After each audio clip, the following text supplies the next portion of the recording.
గత బీఆర్ఎస్ ప్రభుత్వంలో కేటాయించిన భూముల అన్యాక్రాంతంపై సీట్ ఏర్పాటు చేయాలని సిపిఐ జాతీయ కార్యవర్గ సభ్యులు చాడా వెంకటరెడ్డి డిమాండ్ చేశారు.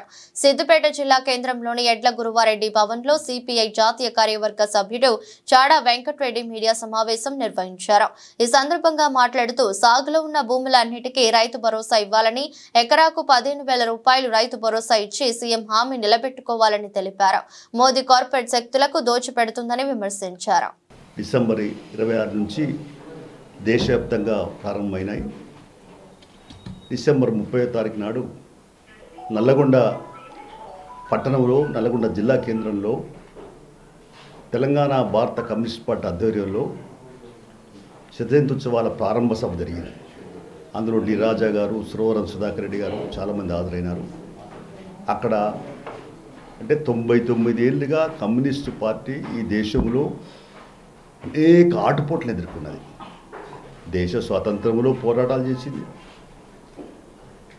అలాగే ఆనాడు ఉన్నటువంటి 550 సంస్థానాల్లో కూడా ఇక్కడ మన దగ్గర నైజాం రాజకీయ వ్యవస్థ ఎట్లుందో, మైసూర్ రాజు, లేకుంటే మద్రాసు రాజు, లేకుంటే కాశ్మీర్ రాజు, లేకుంటే పశ్చిమ బెంగాల్లో, మరి అలాగే కేరళలో ఇట్లాంటి అనేక 550 సంస్థల్లో కూడా దున్నేవాడికే భూమి, వెట్టిచాకి రద్దనే నిదానంతో పెద్ద ఎత్తున కమ్యూనిస్ట్ పార్టీ అతను పోరాటం జరిగినాయి.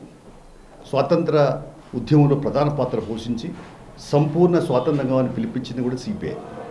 అయితే అప్పుడు ఏంటి ఈ సిపిఐ ఇక్కడ కమ్యూనిస్ట్ పార్టీ కనుక ఈ దేశంలో వెళ్ళుకుంటే ఇక మా ఆటలు సాగవని బ్రిటిష్ వాళ్ళు అనేక కుట్ర కేసులు పెట్టారు. పేషావర్ కుట్ర కేసు, మీరట్ కుట్ర కేసు, కాన్పూర్ కుట్ర కేసులు పెట్టి 10 ఏళ్ళు, 8 ఏళ్ళు, 6 ఏళ్ళు, 7 ఏళ్ళు జైల్లో పెట్టారు నాయకులందరినీ, కమ్యూనిస్ట్ నాయకులను. అంటే అట్లా కమ్యూనిస్ట్ నిర్బంధాలు చేశారు. ఎన్ని నిర్బంధాలు చేసినా దేశ స్వాతంత్ర పోరాటంలో ప్రధాన పాత్ర పోషించింది. అలాగే తెలంగాణ సాయుధ పోరాటం, తేబాగా పోరాటం, పున్నప్ర పోరాటం కేరళలో ఎన్ని రకాల పోరాటాలు చేసి వేలాది మంది త్యాగాలు చేసారు. ఒక్క తెలంగాణలో 4,500 మంది ప్రాణాలు పోగొట్టుకున్న చరిత్ర ఉంది. అట్లాగే దేశవ్యాప్తంగా వేలాది మంది ప్రాణాలు అస్తర్పణ చేశారు ఈ దేశం కొరకు, భవిష్యత్తు కొరకు. అయితే ప్రభుత్వాలపైన స్వాతంత్రం వచ్చిన తర్వాత కూడా రాజ్యాంగం, డాక్టర్ బిఆర్ అంబేద్కర్ రాజ్యాంగం పొందుపరిచిన దానిలో ప్రధాన పాత్ర పోషింది కాబట్టి మరి ఆ రాజ్యాంగం అమలు చేయమని అంటున్నాం. ప్రతి వార్డు, ప్రతి గ్రామ పంచాయతీ వార్డు మెంబర్ నుంచి వెళ్ళి ప్రధానమంత్రి వరకు ప్రమాణ స్వీకారం చేస్తారు రాజ్యాంగం మీద. రాజ్యాంగాన్ని అమలు చేయడం మేము కోరుతున్నాం తప్ప రాజ్యాంగాన్ని అమలు చేయమంటున్నాం. రాజ్యాంగాన్ని అమలు చేయడానికి కూడా ఈ పాలకులు ఇష్టపడరు. రాజ్యాంగం ఏం చెప్తుంది?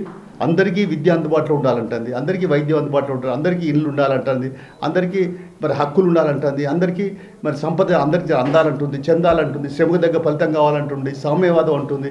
ఇవి అమలు చేయరు. అందుకనే అంటే ఈ పాలకులే కారకులు.